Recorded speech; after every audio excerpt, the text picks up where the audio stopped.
Hey everybody, Steve from the Pinball Room, and today we're getting ready to clear coat our whitewood. And first things first, we got to build a paint booth. So that's what today is all about. So thanks for coming along for the ride. Really appreciate everybody who's been watching and been following along on the channel.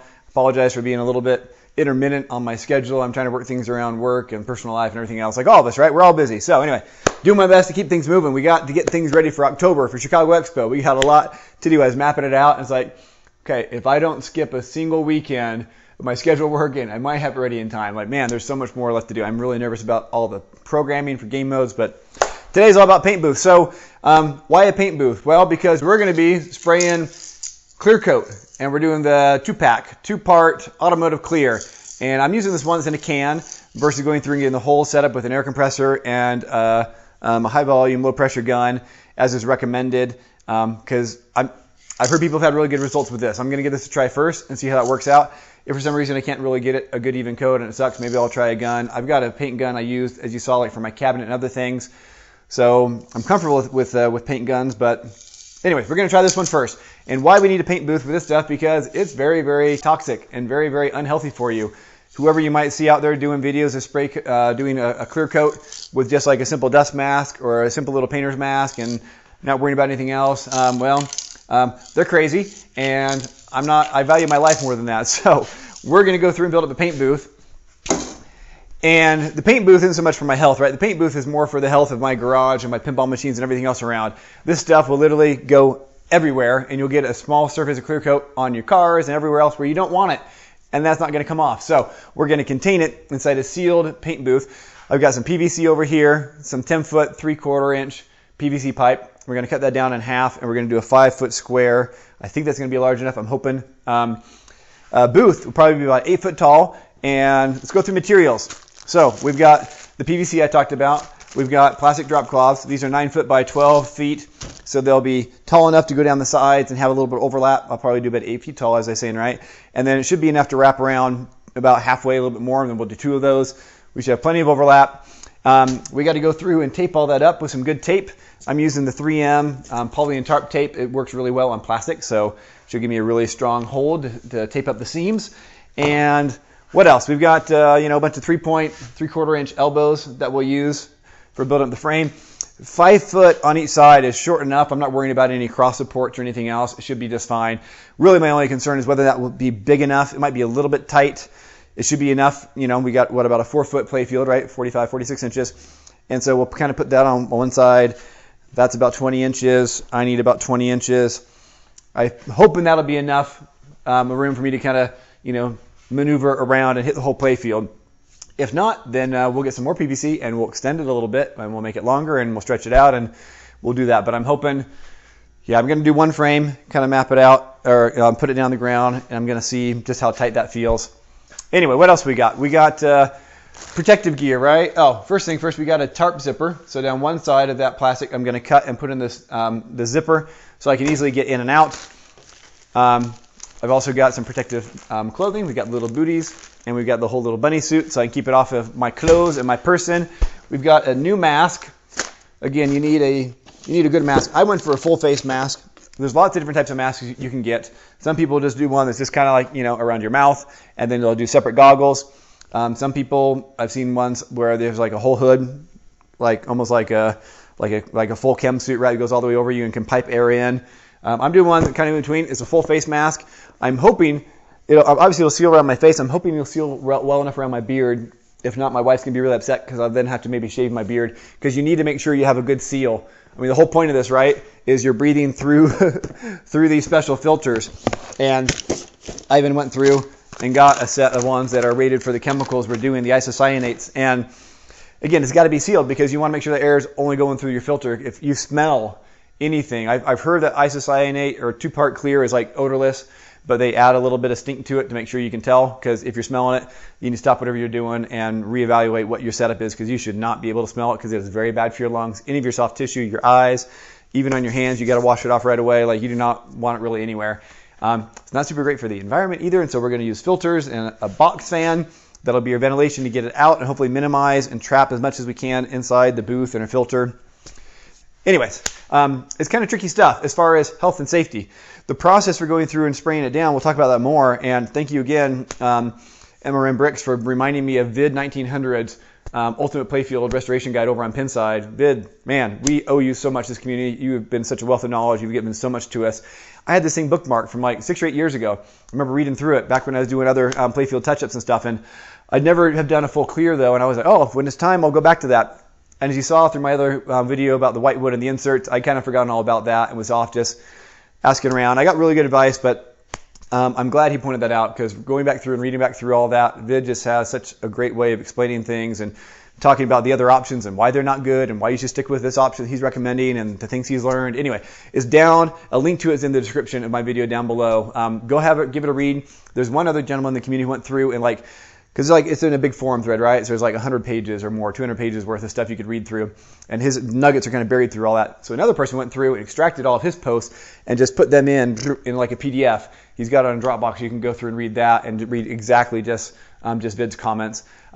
I kind of like doing both because there's a lot of good questions people bring up that he answers, just about other random things about fixing and dealing with situations on playfields and cabinets. Anyway, I cannot recommend it enough. Vid stuff is just, it's the best I think we have out there that I've ever come across. So anyway, that's going to guide the process we're going through, the way that I've reevaluated and remembered how I really should do my inserts the next time. So we'll have another video about inserts coming up that will show more what's considered the best practices for doing them versus some of the things I did a little bit kludgy from having forgotten all that. Anyways, all right, so we've got our protective gear. Oh, gloves. Last thing, the gloves for our hands. You can't just use the regular old like blue gloves like you saw me doing with the epoxy. Those like, I don't know, like medical gloves or whatever they are. They're good, but they're not strong enough for the chemicals that are going to be seeping through. So you need these ones. I think they're typically black. They're called a dual layer nitrile, I don't know, heavy duty gloves. Get some of these. They're not much money either, but these have the right consistency that they will block out the harmful chemicals from getting on your hands. Okay, make sure all your seams are done up so nothing's getting through. All right, so we're going to go through. I've got to move some pinball machines around. I vacuumed and swept off the floor. We want to try to get as much dust and everything out here as possible. One recommendation by Vid is even maybe like kind of quickly hosing down your floor. Again, the moisture and everything will help keep the dust down, because once we actually go through to paint, we want to really make sure that we have no dust in there. And so make sure you have a clean playfield. The other last thing I was going to talk about here that I bought are some tack cloths. They're great like microfibers, but even stickier, that are good at going through and wiping down and making sure every last little bit of dust and thing is off your playfield before you clear coat. But again, we'll get more into the actual clear coat process in the next video, so I apologize. Let's get to the time lapse. I got to move some machines around and start building this paint booth, and yeah, let's crack on, all right?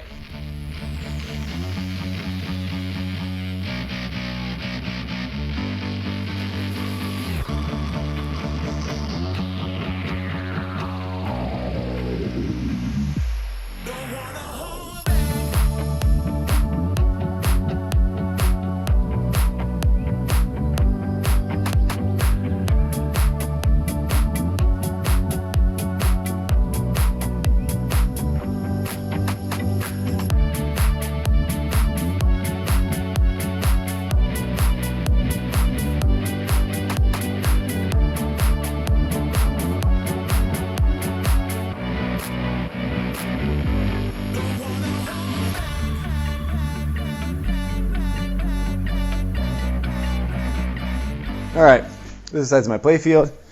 I've got good 6 or 8 inches on both sides there that I can kind of go past. 6 or 8 inches on that side. I've got enough room to stand and not be hitting the doors, but I can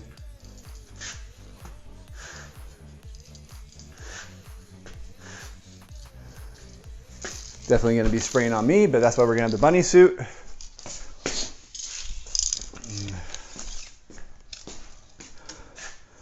$12 inches is right here, so that's a comfortable height for my arm. So I probably will just use these cardboard boxes to hold it up. I think it's going to work. Again, I'm not fitting a whole entire pinball cabinet in here, right? Just the playfield. I think it gives me enough room for my overspray to where I can go past it and not be, I will be, my elbow will probably hit the wall a little bit on that side. That side I won't though. And I'll probably be going this direction, shorter passes instead of one long pass. I feel like it's easier for me to keep my arm at the right height doing shorter passes. Yeah. You want about 12 inches away.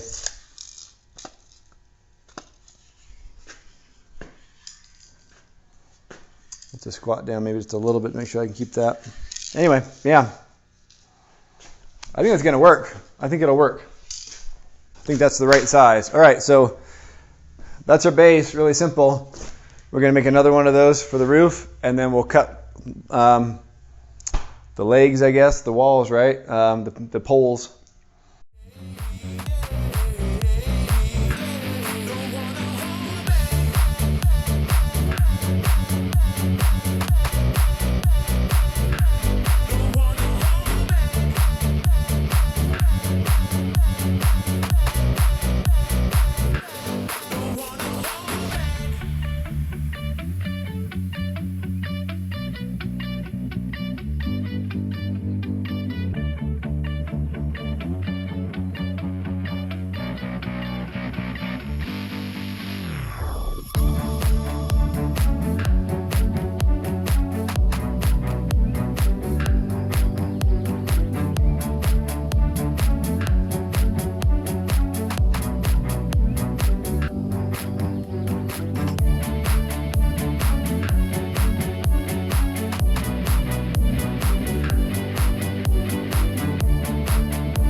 All right, so all I did so far was just kind of wrap it and just put, I don't know if you can see through the plastic, just kind of some spot tape, just a few places here and there, just to hold the structure. And I'll do the same now for the roof. I'll put a roof on it.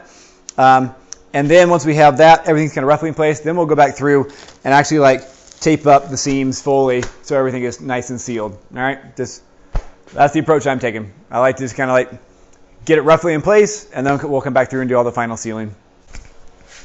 All right. Apparently my camera was off, so I'm not sure exactly how much of all that you saw, but I've gone through now, and I've gone along all my seams. This will be the cleanest one I have, where I can do a door with a zipper.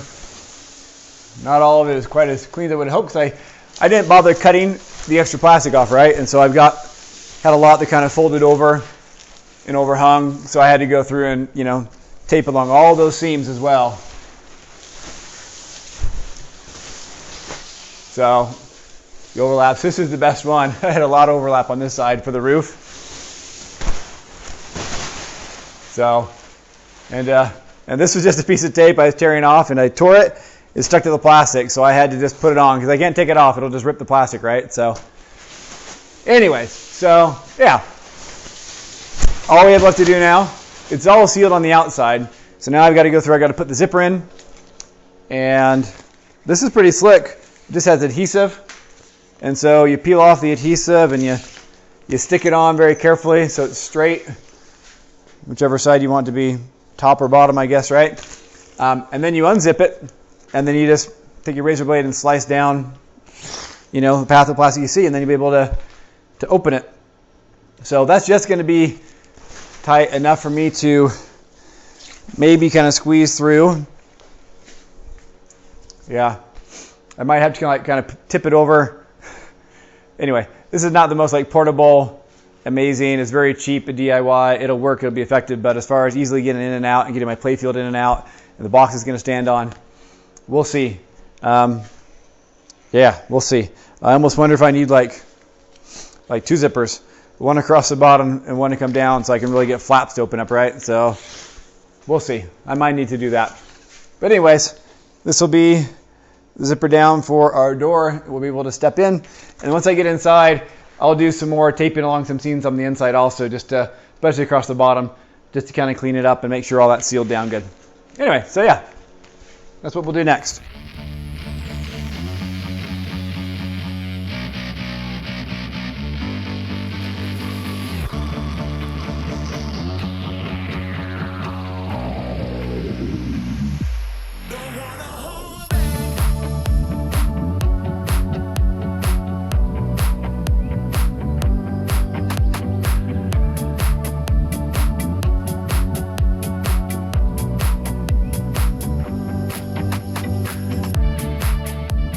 Next thing we need to do is cut out a hole for the box fan that matches the size of the box fan. This is just kind of the cheapest one. That was a 20-inch one I could get from Walmart or maybe Amazon, one of those two.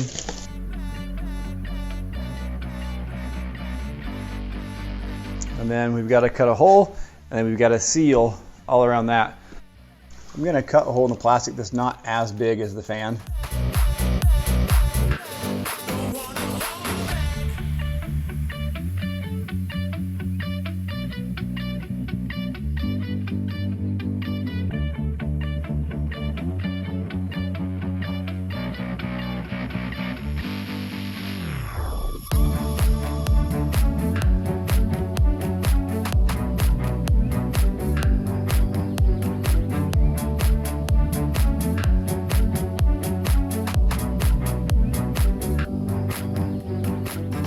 Alright, so one thing I was noticing as I was doing the fan, with my PVC, I've got these gaps into the floor. My PVC is kind of bowing on 2 sides at least.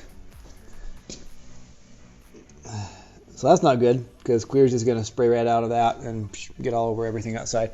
So we got to go through and figure out how I'm going to close those gaps. So I've got some extra plastic left over, and so I could just go through and kind of make like a little, like, I don't know, put some in all around the bottom, the edge, and like tape it down to the ground, or build like a, basically put in like a flap, right? Like I've got some plastic in here, right, behind that taped up. Maybe should almost just like leave it down on the ground, so it kind of like builds a barrier, kind of wad it in there. I don't really want to put like a whole floor in there, but that might be the best way to do it. When I turn the fan on, I'm definitely getting some negative pressure.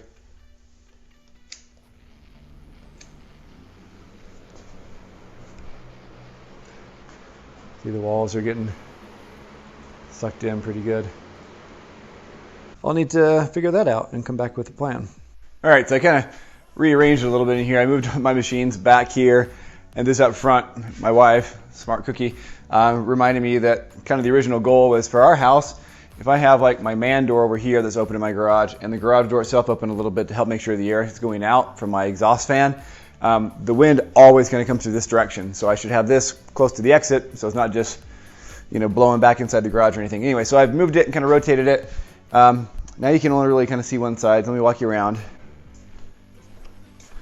So I ended up adding a second fan here because I was going through and using the other fan. There was just so much negative pressure, and the more I thought about it, the more like, you know what, I should just get a second fan and have there be positive pressure to help make sure the dust stays out, and just help make sure there's better airflow going all the way through. So I've got a fan here, and then you can kind of see through the picture there, there's the other one, the original one. So they're on different sides, and my hope is instead of one just being like right here and right here across, it's not just pushing the air straight through, that this will kind of help make there maybe be just a little bit of an, I don't so much really want to think like a current or an eddy, but hopefully this will help kind of improve the circulation, and air will, all the yucky particles will get taken out. So anyways, so yeah, so this one, there we go, there's the original one, and that one's the reverse direction. You can kind of see like in the corner there, I've got it to where that's the control knob, so I can be controlling the speed.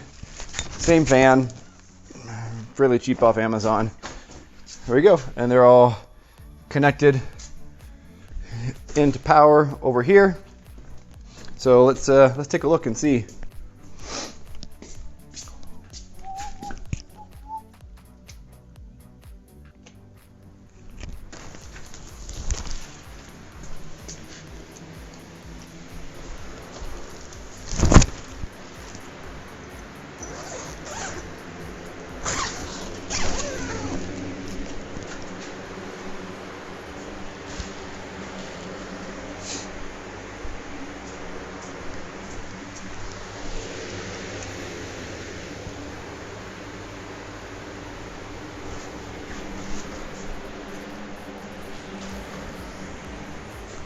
There.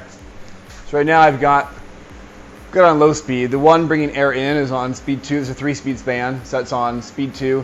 The other one, the exhaust one, is on speed 1, and it's definitely building up some more positive pressure. I think you can see that now, how the walls are kind of bubbling out. You see that? So definitely better than before, where the walls were getting sucked in. Yeah. So I feel like that's working pretty good. Now we'll also have a couple of filters. One on that one, filtering the air coming in to minimize the amount of dust and stuff just getting pulled out of my garage, and then another one on the other side to catch as much as we can of the yucky stuff being exhausted out. So I'll end up turning this and facing it, getting a little bit even closer to my garage door, so the exhaust is really just going straight out into the driveway. But yeah, man, I think we're pretty much there.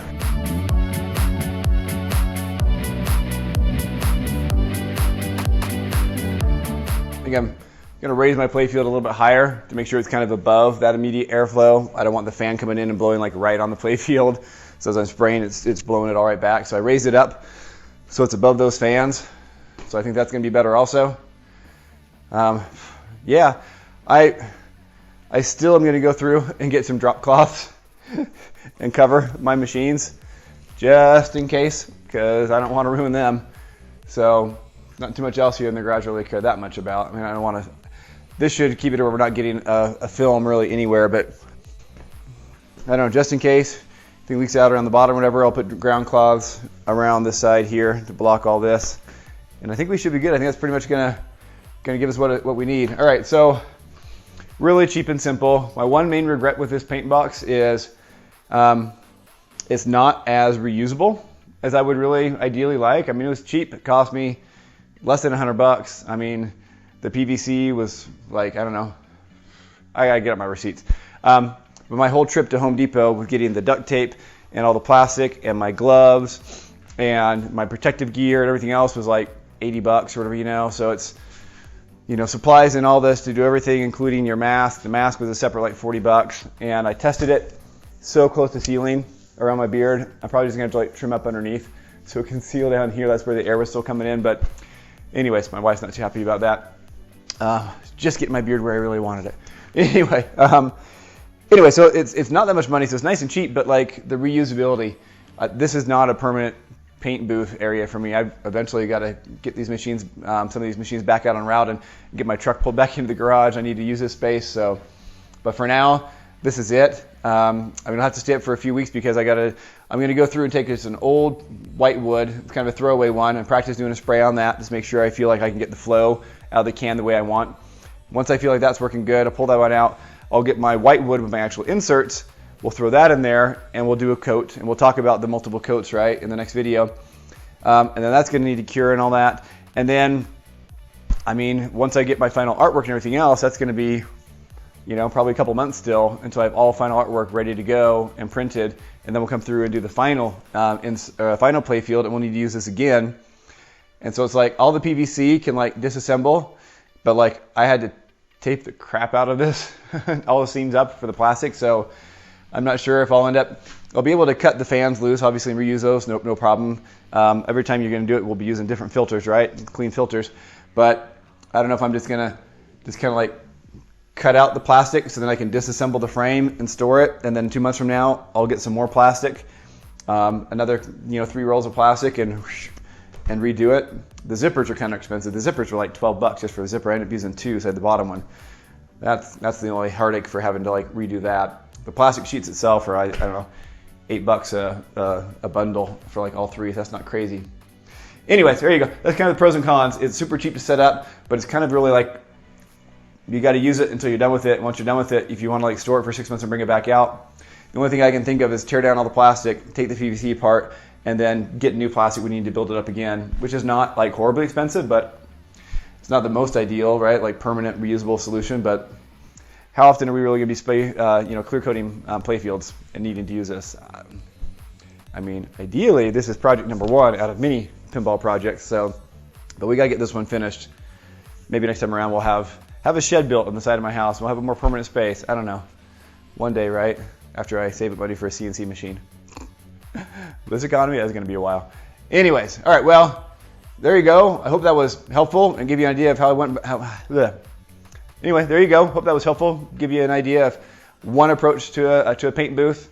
Do I wish it was maybe 6x6 instead of 5x5? Yes, honestly, I think so. Again, it was just, I had 10-foot poles of PVC, so I would have had to buy several extra poles of PVC. Now, I do have some extra little scraps. They're like 2 foot, so I could go through and cut those and do about a 1 foot extensions. I have to get these couplers. I guess I could have done that. That's probably the way I could have got a 6x6. Maybe I should have done that. Anyway, so there you go. All right, thanks for watching, everybody. Really appreciate everybody who's following along for the ride. If you have not started your own pinball machine yet, why not? If I can stumble my way along, anybody can. All right, thanks for watching, everybody. We'll catch you next time. Bye-bye.